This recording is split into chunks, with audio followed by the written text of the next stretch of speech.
Wherever you go, whatever you do, throw a little at it. Omax, Vest and Briefs.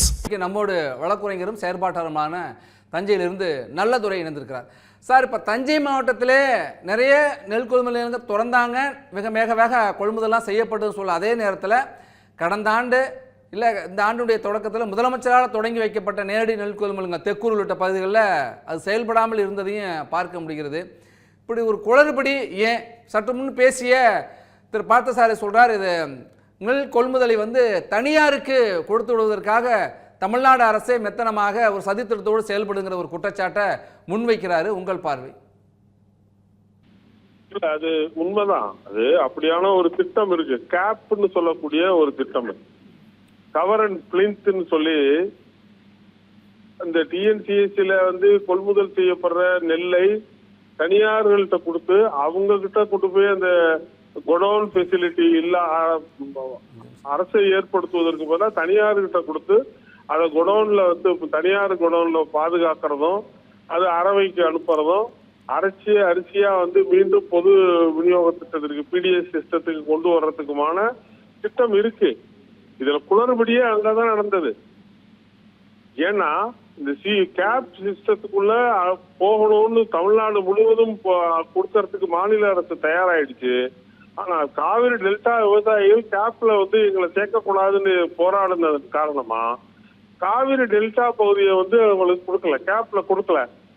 அதனால இந்த சீசன்ல procure பண்ற இந்த நெல்லை சேமிக்கிறதுக்கான godown வசதியை மாநில அரசு முன்கூட்டியே ஏற்படுத்தவில்லை.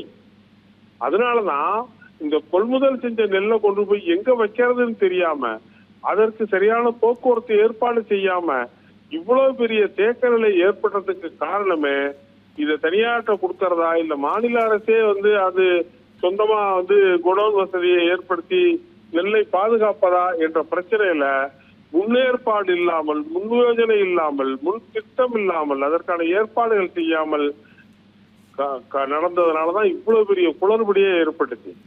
நீங்க பாத்தீங்கன்னா இந்த காரிஃப் பருவத்துக்கு 16 லட்சம் டன் ப்ரொக்யூர் பண்றதுன்னு ப்ரொக்யூர்மெண்ட் இலக்கு நிர்ணயிக்குது தமிழ்நாடு அரசு. இப்ப பாத்தீங்கன்னாக்கா இந்த போன மாசம் 31ஆம் தேதி வரைக்கும் 11,78,000 டன் தான் ப்ரொக்யூர் ஆயிருக்கு. அப்ப 16 லட்சம் டன் ப்ரொக்யூர் பண்றதுக்கு இவங்க இலக்கு நிர்ணயிக்கிற தமிழ்நாடு அரசு இந்த 16 லட்சம் டன் நெல்லை ப்ரொக்யூர் பண்ணுனா இதை எங்க கொண்டு போய் சேமித்து வைப்பது? அதற்கான சேமிப்பு கிடங்குகளை நாம் எங்க வச்சிருக்கிறோம்? அதற்கான ஏற்பாடு என்ன அப்படின்னு முன்னேற்பாடு செய்யணுமா இல்லையா? நீங்க 16 லட்சம் டன் இலக்க மட்டும் நிர்ணயிச்சுட்டு அதுக்கு உண்டான ஏற்பாடு செய்யலைன்னா நீங்க ப்ரொக்யூர் பண்ற நெல்லை எடுத்துட்டு போறதுல அங்கதான் பிரச்சனை வருது. இது முழுக்க அரசினுடைய நிர்வாக கோளாறு இல்ல நிர்வாக திறமையின்மையின் காரணமா முன்னேற்பாடு இல்லாமல் நடந்ததுனாலதான் இவ்வளவு பெரிய பிரச்சனையுமே. இல்ல அரசனுடைய நிர்வாக திறனின்மை அப்படின்னு ஒண்ணு சொல்றீங்க, இன்னொன்னு சொல்றாங்க அதிகாரிகள் இந்த பருவத்துல திட்டமிட்டு கொள்முதலுக்கான திட்டமிடலை தவிர்த்துட்டாங்க, அதனாலதான் இப்படி ஒரு பெரும் குளறுபடி அப்படின்னு சொல்றாங்களே. இவங்க திட்டமிட்டு அதுக்கு உண்டான கொள்முதல் பண்ணக்கூடிய நெல்லை கொண்டு போய் சேமித்து வைப்பதற்கான சேமிப்பு கிடங்குகளை வசதிகள் ஏற்படுத்தவில்லை என்றால் அது பிரச்சனையாகாமல் தவிர்க்கணும்னா கொள்முதலை தாமதப்படுத்தலாம் அல்லது கொள்முதலை தவிர்க்கணும். கொள்முதலை தவிர்க்கிறோங்கிறது நேரடியா விவசாயிக்கு தெரிஞ்சா பெரிய கொந்தளிப்பு ஏற்படும். அதனால ஏதாவது சில காரணங்களை சொல்லுது. என்ன காரணம் இவங்க சொன்னாங்க? மழையில் நனைஞ்சு போச்சு, 17% ஈரப்பதத்துல நாங்க ப்ரொக்யூர் பண்ண முடியல, 22% அந்த கொள்முதல் ஈரப்பதத்தை மத்திய அரசு தளர்வு செஞ்சு கொடுக்கணுங்கிறாங்க. என்னை பொறுத்தவரையில் இந்த 22% ஈரப்பதத்தை தளர்வு செய்யணுங்கிறதும் கொள்முதல் செய்யக்கூடிய நெல்லின் ஈரப்பதம் தரம் என்பதை 17% நிர்ணயிச்சிருக்கிறது மத்திய அரசு என்று சொல்வதே ஒரு மிகப்பெரிய மோசடியாக நான் கருதுறேன். காரணம் என்னன்னா ஒவ்வொரு ஆண்டுக்கும் ப்ரொக்யூர்மெண்ட் பாலிசி என்று சொல்லக்கூடிய கொள்முதல் திட்டத்தை வகுக்கிறாங்க.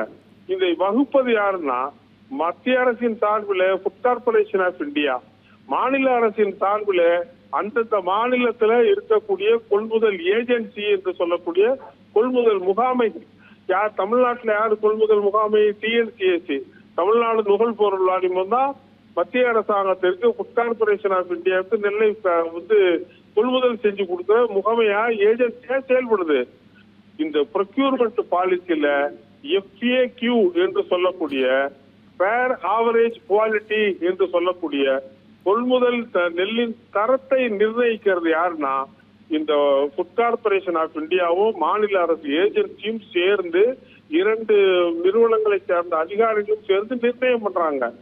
கொள்முதல் செய்யக்கூடிய நெல்லின் ஈரப்பதம் எவ்வளவு இருக்கணும், கொள்முதல் செய்யக்கூடிய நெல்லில் எவ்வளவு மண்ணு கல்லு கலப்பு இருக்கலாம், கொள்முதல் செய்யக்கூடிய நெல்லில் அந்த குறிப்பிட்ட தரம் இல்லாமல் வேறு வகையான நெற்கள் வந்து என்னென்ன எல்லாம் கலந்துருக்கலாம், இப்படி அதுல எவ்வளவு கருத்தா இருக்கலாம், இப்படி எல்லாத்தையும் அந்த தர நிர்ணயத்தை நிர்ணயிக்கிறதுங்கிறது அந்த FAQன்னு சொல்லக்கூடிய ஃபேர் ஆவரேஜ் குவாலிட்டியை நிர்ணயம் செய்வது மத்திய அரசு நிறுவனமான ஃபுட் கார்பரேஷன் ஆஃப் இந்தியாவும் மாநில அரசு நிறுவனமான TNCAC தான் நிர்ணயம் பண்றாங்க. இத உண்மையை சொல்றதை மறைச்சிட்டு மத்திய அரசு எங்களை வந்து அனுமதிக்கலை, மத்திய அரசு எங்களை அனுமதிக்கலைன்னா நான் பகிரங்கமாகவே கேட்கிறேன். உண்மையாகவே தமிழ்நாட்டு மக்களுக்கு விவசாயிகளுக்கு தெரியணும், மத்திய அரசு எந்த கடிதத்தின் மூலமாக எந்த விதியின் மூலமாக 17% மேல ஈரப்பதம் உள்ள நெல்லை எடுக்கக்கூடாதுன்னு விதி விதிச்சிருக்குங்கிறத மாநில அரசு மாநில வந்து வேளாண் துறை தெரிவிக்கணும். எங்கேயாவது அப்படி இருக்கா? அந்த ஃபேர் ஆவரேஜ் குவாலிட்டியை நிர்ணயம் செய்வது இந்த 2 நிறுவனங்கள் அந்த FAQ நிர்ணயம் பண்றது food corporation of India TNCAC சேர்ந்து. அப்போ நீங்க வந்து நீங்களா ஒரு நிர்ணயம் பண்ணிட்டு நெல்ல கொள்முதல் பண்ண முடியாத காரணமா மத்திய அரசை கைகாட்டுவது இது தொடர்ந்து நடக்குது. இது திமுக ஆட்சியில் மட்டும் இல்ல, இது முன்னர் ஆட்சியிலும் இதேதான் தொடருது. நன்றி. மாநில அரசு முதலியா இது உண்மையை சொல்லணும். நன்றி நன்றி நன்றி திரு நல்லதுரை, உங்கள் கருத்துக்களை பகிர்ந்து கொண்டமைக்கு. Wherever you go, whatever you do, throw a little at it. Omax, Vest and Briefs.